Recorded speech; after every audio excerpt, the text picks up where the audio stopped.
بیا د دې زمانې فرعون را روان دی هغه چې د هغې لاسونه د یتیمانانو په وینو باندې سره دي هغه چې د هغې لاسونه د یتیمانانو په غوښو باندې ککړ دي هغې دنیا کې هر ظلم کړی دی هغې دنیا کې هر بربریت کړی دی هغې دنیا کې هر وحشت کړی دی هغه د انبیاو ځمکې ته را روان دی هغه د آقای نامدار ځمکې ته را روان دی هغه د خاتم الانبیا ځمکې ته را روان دی هغې ځمکې ته را روان دی په کومه ځمکه چې اول قرآن نازل دی په کومه ځمکه چې آقای نامدار ته نبوت میلاو دی هغې ته پیغمبري میلاوه ده د دې زمانې لوی فرعون د هغې د ظلم نه هر سړی خبر دی د هغې د وحشت نه هر سړی خبر دی والله زما واړه واړه بچي چې هغې په وینو باندې سره دي د دې ظالم د لاسه تک سره دي زما خویندې چې نن په سرکونو باندې سرتوره سره منډې وی د دې ظالم د لاسې وی زما د خور په سره چې لوپټه پاتې نه ده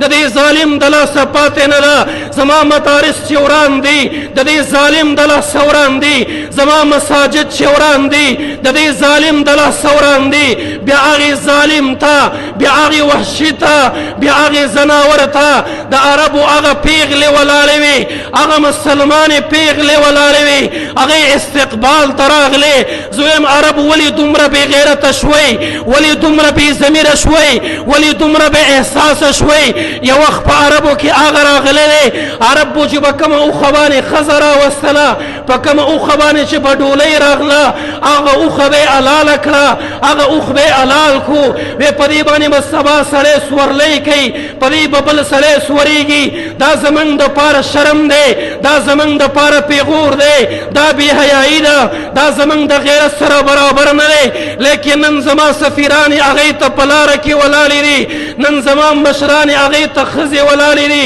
زما د مسلمانې په سر لوپټه نشته دی د هغې ویښتان د دې ظالم د وړاندې ښکاري د هغې ویښتان د دې ظالم د وړاندې خوارې دي مسلمانانو ولې ودئ قسم په الله عربو موږ درته یو ګیله صرف کوو د پلار نیکه تاریخ مو یاد کړئ تاسو خو د امام الانبیا مسیح نه د هغې په ځمکه باندې د هغې د ځمکې حاکمان یې کو چا نه شرم درځي او که نه درځي کم سے کم د آقای نامدار نه خو شرم وکئ کم سے کم د امام الانبیا نه خو شرم وکئ چې هغه دلته راغی د هغې د خوشحالۍ په خاطر مو ښځې راویستلې